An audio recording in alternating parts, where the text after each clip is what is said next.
BJP का महाजनसंपर्क अभियान बढ़ा दिया गया है और इस मुद्दे पर बात करने के लिए हमारे साथ पर्यटन मंत्री जयवीर सिंह जी मौजूद हैं। सर, बीजेपी का जो जनसंपर्क अभियान है वो बढ़ाया गया है, क्या मकसद है इसके पीछे का? देखिए, भारतीय जनता पार्टी सतत रूप से जनता के बीच, कार्यकर्ताओं के बीच अपने बूथ को मजबूत करने के लिए, अपने बूथ के एक एक कार्यकर्ता तक मिलने के लिए आतुर रहती है। यही हमारी ताकत है। इस ताकत को लगातार बढ़ाने के लिए हम लोग योजना बनाते रहते हैं। 30 जून को जो हमारा एक महाअभियान जनसंपर्क का चला था, जिसमें आदरणीय मोदी जी की 9 साल के कार्यकाल की उपलब्धियों को लेकर जनता के बीच पहुंचाने का कार्यक्रम रखा गया था। उसमें 6 साल की उत्तर प्रदेश सरकार की भी जो उपलब्धियां उनको भी पहुंचाने का कार्य किया गया था। उसको हम लोग 16 जुलाई तक के लिए पुनः बढ़ाने का पार्टी ने निर्णय लिया है। इसके अंतर्गत पुनः वही मार्च जनसंपर्क अभियान होगा, संपर्क से समर्थन वाली बात भी होगी, टिफिन की बैठकें भी होंगी। ये सारे कार्यक्रम 16 तक चलेंगे। उसके पीछे मकसद ये है कि कहीं कुछ व्यस्तताओं के कारण, कोई नेताओं के समय पर उपलब्ध न होने के कारण, या कहीं कहीं जो मॉनिटरिंग की गई उसमें कुछ इस तरह की चीज़ें रह गई कि 100% आउटपुट नहीं आ पाया था, उसको भी पूरा करेंगे। और साथ ही साथ अन्य और बेहतर तरीके से जनता के बीच जुड़ने का, कार्यकर्ताओं को पहुंचाने का, योजनाओं को बताने का ये कार्यक्रम होगा। और 16 तक इस कार्यक्रम को हम लोगों को पुनः पूरा करने का दायित्व सौंपा गया है। यूसीसी को लेकर के विपक्ष से समेत जो all India personal law board है मुस्लिम का, उनकी आज बैठक चल रही है। यूसीसी को लेकर के विवाद लगातार बढ़ता जा रहा है। मैं समझता हूँ कि पता नहीं कैसे वो लोग जो सिर्फ जिनका मकसद है कि भाजपा का, मोदी जी का विरोध करना है, चाहे जो हम अगर नीम कहेंगे तो उन्हें बबूल कहना ही कहना है, इस तरह के लोग विरोध कर रहे हैं। अन्यथा अपने दिल से पूछें, अपने मन से पूछें, क्या सबसे ज़्यादा गरीबी यही जो धार्मिक कट्टरपंथी लोग हैं जो फतवा जारी करते रहते हैं, यही सबसे बड़े जिम्मेदार हैं आज मुस्लिम समाज के पिछड़ेपन के लिए। आज भी देखते हैं कि सबसे ज़्यादा गरीबी वहाँ है, और गरीबी मुस्लिम समाज में इतनी ज़्यादा है कि जब सबका साथ सबका विकास का नारा आदरणीय मोदी ने दिया, सबको सिर ढकने के लिए छत देने का काम किया, तो सबसे ज़्यादा पात्रता में यही लोग आए जिनको सर्वाधिक आवास, सर्वाधिक योजनाओं का, भारत सरकार की, प्रदेश सरकार की योजनाओं का लाभ इसलिए मिला मुस्लिम समाज को क्योंकि गरीबी सबसे ज़्यादा नहीं पाई गई। तो इसके लिए जिम्मेदार कौन है? इसके लिए जिम्मेदार यही लोग हैं जो समाज को कट्टरपंथा की आग में झोंक करके मुख्य विकास की धारा में जोड़ने से कहीं ना कहीं ब्रेकर का काम करते रहते हैं। आज भी सारे तमाम मुस्लिम देशों में यूसीसी लागू है, समान नागरिक संहिता वहाँ लागू है। वहाँ बात क्यों नहीं करती जबकि मुस्लिम कंट्री है? यहाँ बात धर्म और मजहब के नाम पर ऐसे लोग इसलिए कर रहे हैं कि सिर्फ और सिर्फ उन्हें आदरणीय मोदी जी का और भारतीय जनता पार्टी का विरोध करना है। लेकिन वास्तविकता ये है कि कोई भी घर, कोई भी परिवार, कोई समाज, कोई देश जब तक एक समान रूप से कानून न हो, समान रूप से विकास के अवसर न हो, समान रूप से सभी को न्याय न मिले, तब तक वो तरक्की नहीं कर सकता है। जब समान नागरिक संहिता का मतलब सभी लोगों को समान रूप से न्याय, विकास देने का बात है। एक तरफ यही लोग, यही कट्टरपंथी लोग कहते हैं कि हमारे साथ अन्याय हो रहा है, और समान नागरिक संहिता की बात हो रही, तब कहते हैं कि ये नहीं होना चाहिए। तो विरोधाभासी इनका निश्चित रूप से स्टैंड है। स्टैंड इनका एकदम विरोधाभासी, कहीं कुछ कहते हैं, कहीं कुछ कहते हैं। इन्हें तो सिर्फ विरोध करना है तो विरोध करना है, उसका कोई लॉजिक नहीं, उसका कोई कारण नहीं। मैं समझता हूँ कि देश की एकता, अखंडता, राष्ट्रीय ताकत के लिए, राष्ट्रीय स्तर पर देश के विकास के लिए, सभी लोगों को विकास के समान अवसर देने के लिए, बिना जात, धार्मिक, अन्य भेदभाव के सभी को समान रूप से न्याय मिल सके, विकास मिल सके, मुख्य धारा में जुड़ने का अवसर मिल सके, इसके लिए यूसीसी बहुत आवश्यक है। और ऐसे लोग जो आज कट्टरपंथा के नाम पर विरोध कर रहे हैं, इनको भी पुनः एक बार पुनर्विचार करना चाहिए और इसमें सभी लोगों को एक राय होकर के इसका समर्थन करने का काम करना चाहिए। विपक्ष का एक आरोप ये भी लग रहा है कि बीजेपी लोटस अभियान के तहत विपक्ष को ही तोड़ने का प्रयास कर रही है। 24 में डरी हुई है बीजेपी, इसलिए वजह से विपक्ष के बीच में भी खेमेबाजी करवा रही है। देखिए, सही बात तो यह है कि जो जनप्रतिनिधि हैं उनको भी सत्ता में रहने का किसको मन नहीं करता।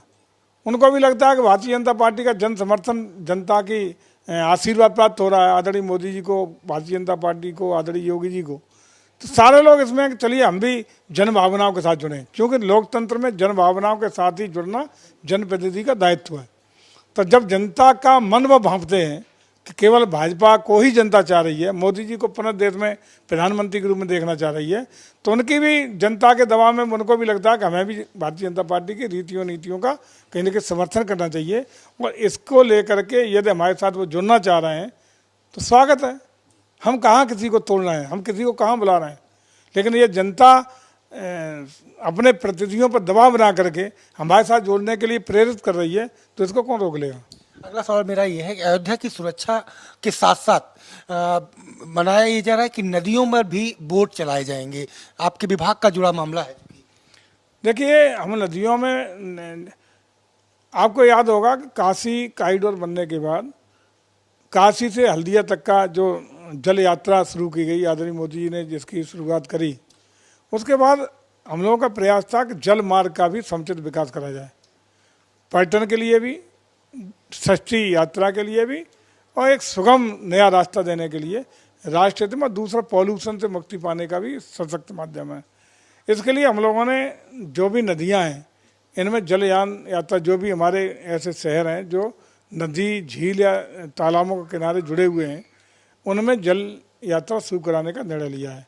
अभी हम लोगों ने सरयू में, अयोध्या में अपने ऊर्जा विभाग से नेडा के साथ एमओयू किया है। 17 हमें बोट, सौर ऊर्जा से संचालित बोट हमें मिलने जा रहे हैं, जो बिना प्रदूषण फैलाए, प्रदूषण मुक्त वातावरण बनाते हुए ग्रीन ऊर्जा जिसकी बात की जाती है उसको ऐड करते हुए हम लोग उन बोट के माध्यम से सरयू में, प्रयागराज में, बनारस में, मथुरा में और अन्य अन्य जहाँ जहाँ जगह नदियों के मिलेंगी उनमें ये यात्रा शुरू करा रहे हैं, ताकि यात्रा भी सुगम हो, सस्ती हो और लोग उसका अलग अलग वाटर स्पोर्ट्स और अलग अलग टूरिज्म को भी बढ़ावा देने के लिए इसका उपयोग किया जा सके। ये सतत रूप से हम लोग प्रयास कर रहे हैं। इसी के लिए हम लोगों ने उत्तर प्रदेश में इको टूरिज्म बोर्ड का भी गठन माननीय मुख्यमंत्री की अध्यक्षता में बनाया है, जिसमें वन विभाग, आयुष विभाग, पर्यटन और अन्य अन्य विभागों को जोड़ते हुए भी हम लोग इस तरह की गतिविधियों को बढ़ावा देने का काम कर रहे हैं। अयोध्या की सुरक्षा को लेकर के विशेष इंतजाम की व्यवस्था की जा रही है आपके द्वारा, क्या है? देखिए, अयोध्या एक आकर्षण का इस समय विश्व स्तरीय केंद्र बन रहा है, उसमें सारी व्यवस्था चाक चौबंद हो, जो भी श्रद्धालु हमारे विश्व भर से आ रहे हैं, अभी देश भर से लाखों की संख्या में प्रतिदिन पहुंच रहे हैं, तो उनकी इसलिए जब ये कोई चीज़ लोकप्रिय हो जाती है तो हमारे विरोधियों की, दुश्मनों की निगाहें कहीं ना कहीं डैमेजिंग निगाहें उस पर पड़ती हैं, तो उससे उन निगाहों से बचाने के लिए सुरक्षित और संरक्षित करने की भी जिम्मेदारी सरकार की है। इसके लिए चाक चौबंद व्यवस्था अयोध्या नगरी की रहे, इसके लिए ड्रोन से निगरानी हो, पुलिसिंग व्यवस्था हो, बेहतरीन वहाँ सब मॉनिटरी व्यवस्था हो, इन सभी व्यवस्थाओं को दे करके हम लोग वहाँ की सुरक्षा व्यवस्था को भी चाक चौबंद करने का काम कर रहे हैं। और साथ ही साथ जो भी श्रद्धालु हमारे आएंगे उनको बेहतरीन व्यवस्था है, भव्य दिव्य अयोध्या के स्वरूप का दर्शन कराएंगे, अलौकिक इस तरह का स्वरूप देंगे कि लोगों को जब वहाँ आए तो लगे कि हम त्रेता युग की भगवान राम की उसी अयोध्या में विचरण करने आए हैं, जो कभी भगवान राम के स्वरूप की परिकल्पना ग्रंथों के माध्यम से मिलती है। तो उसके लिए सारी व्यवस्था, एंट्री पॉइंट से लेके 6 गेट बना करके वहाँ सारी सुविधाएं दे करके, परिक्रमा मार्ग पर सारी सुविधाएं दे करके, अयोध्या के स्वरूप को वहाँ का एयरपोर्ट इंटरचेंज बनाते हुए, चौड़ीकरण करते हुए, मार्गों को साफ सफाई करते हुए, हमारी डिजिटल माध्यम से सारी अन्य व्यवस्थाएं करते हुए, वहाँ फसाड लाइटें लगाते हुए, मतलब एक भव्य और दिव्य अयोध्या का स्वरूप देने का काम कर रहे हैं। और मुझे लगता है कि विश्व स्तरीय नगर अयोध्या आपके सामने बहुत जल्दी आने वाला है। बहुत शुक्रिया हमसे बात करने के लिए। तो आपने सुना कि पर्यटन मंत्री जयवीर सिंह जी का साफ तौर पर कहना है कि अयोध्या को भव्य, अलौकिक और त्रेता युग जैसी बनाने की जिम्मेदारी सरकार की है और लोगों को सुरक्षित रखने की भी जिम्मेदारी है। तो ऐसे में वहां की सुरक्षा व्यवस्था समेत भव्यता पूरी तरीके से बने, उसके लिए प्रयास पूरी तरह से किए जा रहे हैं। कैमरा पर्सन शुभम के साथ संजय सिंह चौहान, भारत समाचार, लखनऊ।